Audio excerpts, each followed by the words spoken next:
Hey everyone, super late to the party. I wanted to talk about the 17 Pro Max.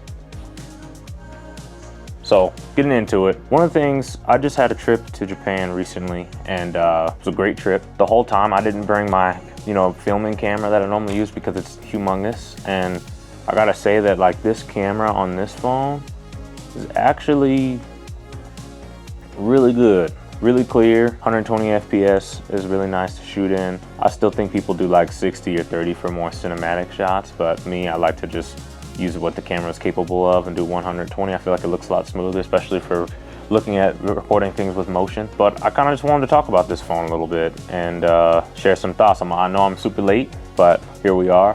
First off, I want to talk about the design. I like it. It's better. It's better to me. I'm bored of the 16 look, and this is how it's looked for, I want to say, since what, iPhone 12, 11? Maybe just the 12 because the 11 was a lot skinnier, but like the 12 Pro Max. I've had all the devices from, 11 Pro Max to now, except for the 15 Pro Max, just because when I was moving from the 14, it didn't really seem like all that great of a change other than titanium. It wasn't really any selling points for me on that. Yeah, the 16, good phone. But I do think that this phone kind of outweighs it for me for the other phone. Design-wise, one, this isn't no reason to buy the phone or anything like that, but the color. Like, orange is super loud, and it's just like, I like wearing loud, shoes and sometimes colors every once in a while. And this is just something that was perfect for me. Like, I could not get this color. Silver and deep blue, like it's been done before.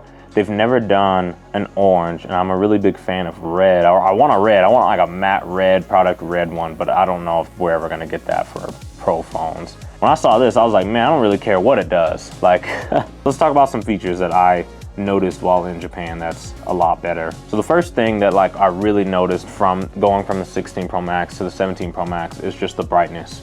So like the screen is like getting a little too bright. 3000 nits brightness instead of the 2000 nits. That's a big gap to me, at least in terms of my eyes when I've been using the thing.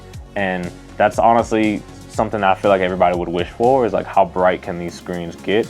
It is supposed to be for like outdoor brightness, but I mean, I notice, of course, you're gonna notice it everywhere. Like I notice it in the inside too. I'm never looking at my phone and wondering, oh man, this is so dim. And that's probably just because we have the latest phones, right? If you have something a little bit older, you might notice like that kind of flicker or that dimness in the phone. We can talk about some of the similarities also, like if you're thinking of doing this kind of jump too. So the 16 Pro Max and the 17 Pro Max share a screen of the 120 Hertz ProMotion display. I'm gonna be honest, I'm a big gamer. I don't really notice it, but I don't really game on my phone like that unless it's like goofy games. They're both IP68 dust resistant. I mean, do with that what you will. And they're both still the same screen size of the 6.9 inch display. I thought my 16 Pro Max camera was great, but like this is a lot different to me, noticing when, especially while being on vacation and using it in sceneries that, you're not used to seeing all at the same time when you're at home. I think it really just blows my mind that I have like something this small in my pocket that I can just pull out and record like super high quality footage anywhere that I'm at, instead of carrying like my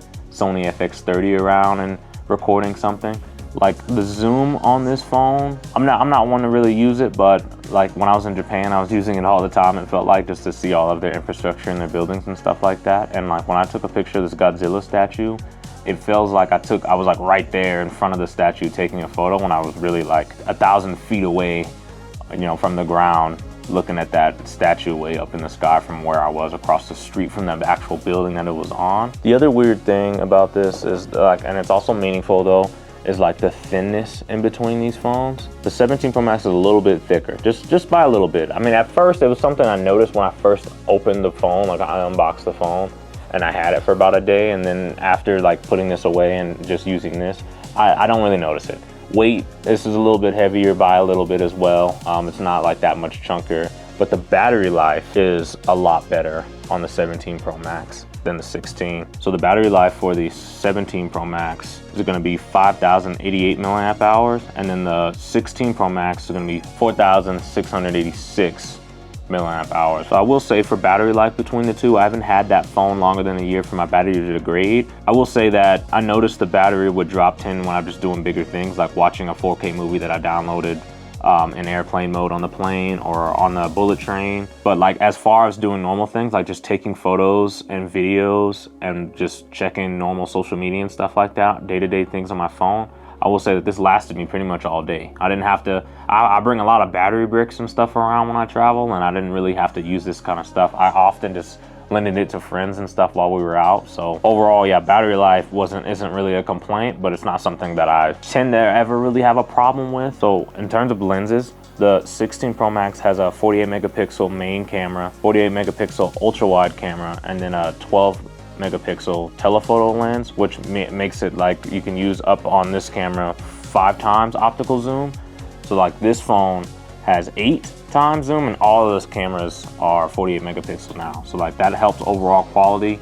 And I will say, like when I zoomed in from far away from this phone to this phone, I do notice a quality difference. Like the quality would drop here versus here when I'm zooming in from very far distances. The other thing that's not a pro feature about this phone that all of the 17s have that's actually really useful is when we went to Japan, we had a group of 8, and the center stage on the front camera was game-changing as well. I have really long arms, so like when I take a selfie, I can kind of get everybody in the photo at one time, so that's nice. I got all 8 of us in the photo. I'll show some pictures on the screen here, but I was able to get everybody on the front-facing selfie camera, which is that's insane. Like I feel like they should have marketed it as a pro feature just to give them some more headroom with this, because it feels like that this phone is not that pro feeling compared to the other ones, at least for other years. They're kind of close now. I feel like this, if I was going to tell you to buy a phone and you don't care about any of the colors or you don't care about any of the other pro features that this phone has, which all I can kind of say is like what's technically pro about this phone compared to the base 17.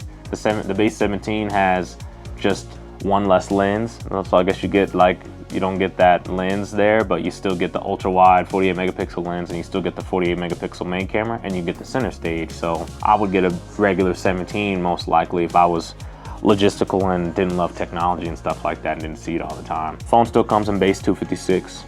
Just like last year's Pro Max model. All the models now come in 256, which is cool. That's even more of a reason to buy a base 17. For me, I'm really used to the screen size, just having Pro Maxes all this time. So like, I don't think I'd ever shield away from the largest size, just because it's just so nice to have like a large, bright screen. Another thing that that's different than this phone for the 16 is this is going back to the aluminum. This is titanium, you know, whatever that means. You know, of course, people, I see some people are really upset that this phone isn't titanium, and at the end of the day, to me, I don't care. Like it's about like the phone and how it works. I don't really care about what it's made out of, unless it feels like cheap or not high quality. But this phone does not feel like that. The vapor chamber in this phone, some people say that they notice a difference and notice the heat like going away pretty quickly. My phone doesn't really tend to heat up, only sometimes weird, like I'll play like Geometry Dash and I'll notice that gets hot every once in a while, and it's kind of weird that I feel like my other phones didn't do that before. Then this phone could just be something with me.